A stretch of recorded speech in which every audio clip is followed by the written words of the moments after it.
নমস্কার বন্ধুরা, আমি মিষ্টি মন। আমার মিষ্টি মন চ্যানেলে আমার সমস্ত বন্ধুদের সুস্বাগত। চলে এসেছি আজকে চটপটা এক রেসিপি নিয়ে। কি রেসিপি বলো তো? মিষ্টি কুমড়ো দিয়ে কাঁচা আমের চাটনি। টক টক ঝাল ঝাল মিষ্টি মিষ্টি কিভাবে বানাবো তার জন্য চোখ রাখো তোমরা আমার রেসিপির দিকে। তাহলে দেখতে থাকো। হ্যালো বন্ধুরা, welcome back to my channel মিষ্টি মন।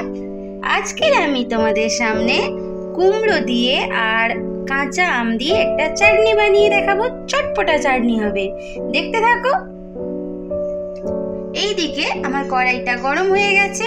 আমি এবার ফোড়নে 5 ফোড়ন দিয়ে দিলাম, আর শুকনো লঙ্কা আর তেজপাতাটা দেওয়ার পরে এবার আমি সব একসাথে ভাজা ভাজা মতো করে নেব বন্ধুরা। এবার আমি সরষের তেল অ্যাড করে দিলাম।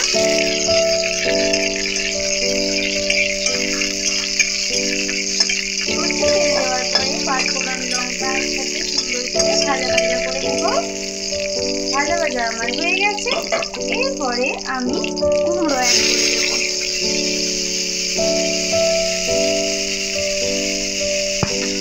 কুমড়োটা দিয়ে আমি ভালো করে নাড়তে থাকবো।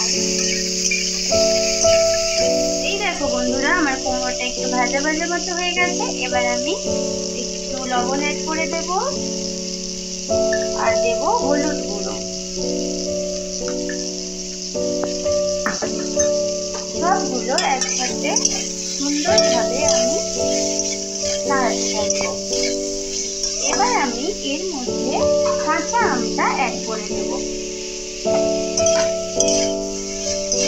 কাঁচা আমটা দিয়ে ভালো করে কষিয়ে নেব। নিয়ে আমি একটু ঢাকা দিয়ে রাখবো যাতে সমস্ত সবজিগুলো নরম হয়ে যায়।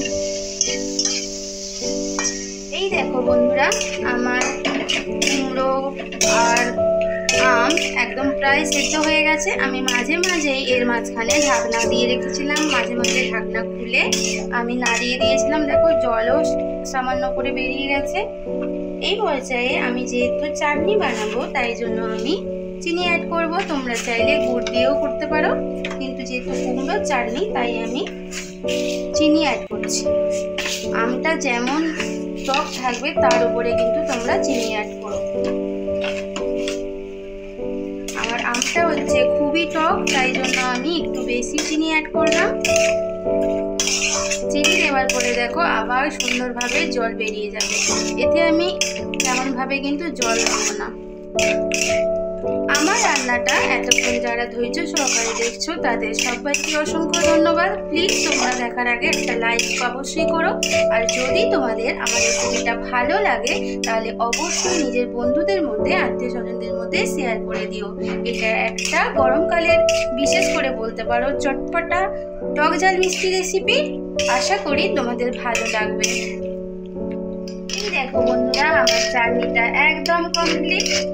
কেউ চাইলে কুমড়োটাকে পুরো ঘেঁটে দিতে পারো বা গোটাও রাখতে পারো। আমি একটুখানি ঘেঁটেও দিলাম, একটুখানি গোটাও থাকলো। এই চাটনিটা তোমরা প্লিজ বাড়িতে বানিয়ে খেও, তোমাদের কিন্তু ভালোই লাগবে। গরমের দিনে ভাতের সাথে বা তোমরা যদি এমনি বিকেলবেলা আচারের মতো করে খেতে চাও কিন্তু খুবই ভালো লাগবে বন্ধুরা। এইবার আমার কমপ্লিট হয়ে এসেছে। লাস্টে আমি শুধু একটা মশলা এর মধ্যে অ্যাড করব। এটা হচ্ছে জিরে, ধনে, 5 ফোড়ন, শুকনো লঙ্কা, তেজপাতা সব হালকা কড়াইতে নেড়ে আমি ডাস্ট বানিয়ে রেখেছি। এই মশলাটা দিলাম। এটা দিলে আচারের মতো একদম টেস্ট হবে। ঠিক আছে বন্ধুরা, আমার রান্নাটা কমপ্লিট হয়ে গেছে। এবার আমি সার্ভ করে নিয়ে ফিরে আসছি। এই দেখো বন্ধুরা, আমার কুমড়ো আর কাঁচা আম দিয়ে চটপটা চটপটা ইয়ামি চাটনি একদম রেডি। আমি সার্ভ করে নিয়েছি বোলের মধ্যে। খেতেও তেমন ইয়ামি টেস্টি হয়েছিল বন্ধুরা। তোমরা প্লিজ বাড়িতে ট্রাই করে দেখো। আমার চ্যানেলে যারা পুরনো বন্ধুরা আছো তারা তো আমাকে সাপোর্ট করছো, আমার ভিডিও দেখছো। যারা আমার চ্যানেলে নতুন বন্ধুরা ভিজিট করতে আসছো, তোমাদের রিকোয়েস্ট করছি আমার চ্যানেলকে সাবস্ক্রাইব করে নিয়ে আমার পাশে থেকো, বেল আইকন অবশ্যই প্রেস করো। তাহলে বন্ধুরা আজকে তোমাদের থেকে বিদায় নিলাম। ফিরে আসবো নতুন কোনো এক রেসিপি নিয়ে। ততক্ষণ তোমরা সবাই ভালো থেকো, হাসতে থেকো।